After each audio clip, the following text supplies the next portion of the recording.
आप अपना टैलेंट समझो कि आपका टैलेंट किसमें है। साइंस में है, आर्ट्स में है, कॉमर्स में है।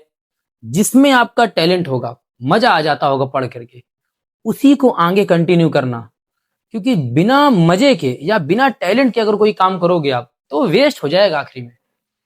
हम आपको अपनी जानकारी दे दें कि अगर मेरे से मुझे साइंस पसंद था 12th में, लेकिन मैं अगर आर्ट्स ले लेता तो ऐसा तो है नहीं कि नंबर नहीं लाते, ले आते, लेकिन हमको मजा नहीं आता। वो मेरा टैलेंट था साइंस।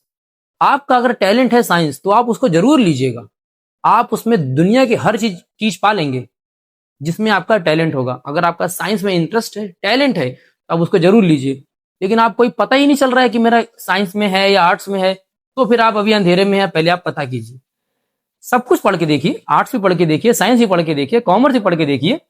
साल भर नहीं भाई, 2-4 दिन तो हम पढ़ ही सकते हैं ना अपनी बुक लेकर के। रेफरेंस बुक को लेकर के 2-4 दिन पढ़ के देख लीजिए, अच्छा क्या लग रहा है, कौन सी चीज हमको एक बार में समझ में आ रही है। जो समझ में आए उसी को लेना, क्योंकि ये साइड आपका पूरा लाइफ डिसाइड कर देगी। अगर आपने साइड ही गलत चुन ली है, तो आपको उस रास्ते में हर वो चीज मिलेगी जो उस साइड में थी। आर्ट्स में एक अलग रास्ता बना हुआ है, साइंस का अलग रास्ता है, कॉमर्स का एक अलग रास्ता है। तीनों के रास्ते पे मंजिलें अलग अलग हैं। आपको क्या बनना है, ये इंपॉर्टेंट हमारा 12th में करता है। 10th तक आप बच्चे थे, लेकिन 12th में आप बच्चे नहीं रहे। आपकी कॉपी भी अच्छे से चेक की जाएगी। 10th में तो गवर्नमेंट भी थोड़ा थोड़ा छूट दे देती है कि छोटे छोटे बच्चे हैं, एग्जाम पहली बार दे रहे हैं बोर्ड में, थोड़ी हेल्प कर दी जाए। 12th में नहीं होगा, फेल होते हैं बच्चे।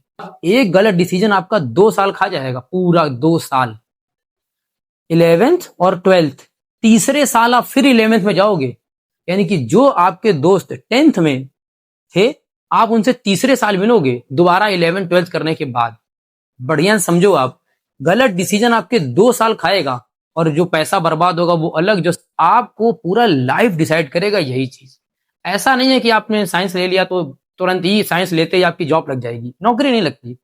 लेकिन इससे संबंधित चीजें आप 2 साल सीखोगे। आर्ट्स ले लोगे तो 2 साल केवल आर्ट्स के बारे में सीखोगे, साइंस 2 साल सीखोगे, आर्ट्स भी और हमारा कॉमर्स भी 2 साल सीखोगे। तो यार 2 साल अगर कोई एक ही चीज सीखोगे तो वो लाइफ लाइफ लॉन्ग आपका बना रहेगा। वैसे कॉम्पिटेटिव एग्जामिनेशन में जितने भी चीजें आती हैं, वो सब आपको आर्ट्स में और साइंस में मिल जाएंगी। साइंस में कुछ कम भी है, लेकिन आर्ट्स तो भरा पड़ा है। साइंस जितने भी, जैसे अगर आपको सबसे बड़ा एग्जाम देना है, अगर मान लेते हैं कि भाई भारत में सबसे बड़ा एग्जाम तो यूपीएससी का ही है, उससे बड़ा तो कोई नौकर है नहीं भारत का। उसके एग्जाम में सबसे ज्यादा जो वेटेज होता है वो इसी का होता है, आर्ट्स का। History, polity, geography, economy, environment, ऐसे करके भरे पड़े हैं सारे, यही सब आर्ट्स के ही सब है। और साइंस के, जो साइंस पूछेगा वो आपको केवल और केवल 10th स्टैंडर्ड पूछेगा। बहुत ज्यादा उनको साइंस से मतलब नहीं है, बहुत नॉर्मल सा। हाँ, अगर आप ऑप्शनल ले लोगे तब तो फिर आपको धुरंधर चाहिए उन्हें। लेकिन एकदम ये समझिए कि जो बेसिक है वो आपका 12th और मतलब 10th के बाद इंटर 11 12 में मिलता जाएगा। ये आपकी इच्छा है कि आपको कहाँ जाना है, वो आपके ऊपर दबाव नहीं है। लेकिन फिर भी आप समझिए कि ये डिसीजन आपका 2 साल खा सकता है। अगर फेल होगा तो सीधे 2 साल बाद आप मिलोगे। आप अपने टैलेंट को जानो कि मेरा इंटरेस्ट किस में है, जिसमें मजा आ जाए, बस वही करना।